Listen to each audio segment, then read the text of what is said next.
Anda masih bersama kami di CNN Indonesia Newscast. Meski minus 5%, Menko Kemaritiman dan Investasi Luhut Binsar Panjaitan menyatakan perekonomian Indonesia masih sangat terkendali.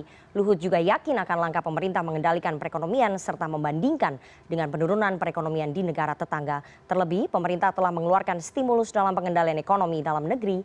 Berikut pernyataan Menko Kemaritiman dan Investasi Luhut Binsar Panjaitan dalam wawancaranya bersama Eva Yunizar.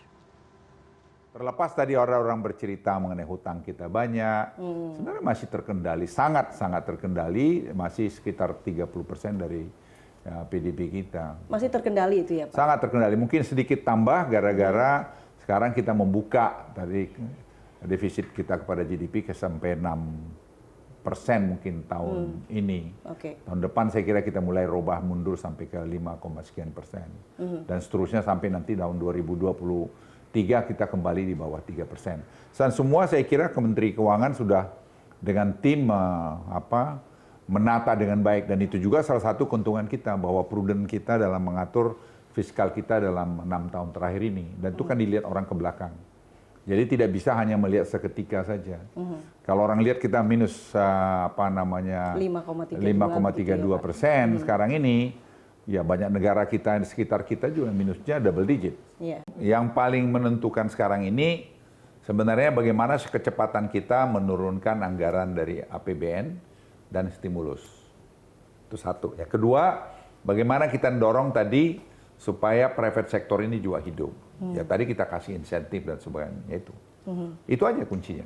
Kuncinya itu ya Pak ya. Tapi kalau masalah menggerakkan pola konsumsi masyarakat yang kemudian menopang, salah satunya menopang pertumbuhan ekonomi, bentuknya akan seperti apa Pak? Ya, macam nih kita bikin kan sekarang misalnya kita dorong rapat-rapat di luar, kemudian kita berikan insentif ke hotel-hotel, kita restoran-restoran nanti akan kita berikan seperti saya bilang tadi yang terjadi di Thailand, di Inggris kita coba contoh itu bahwa mereka memberikan misalnya kalau kamu ke Bali tinggal di hotel bintang 3 ya, jangan kasih yang tinggi-tinggi. Karena ini kelas menengah nih, yang target kita.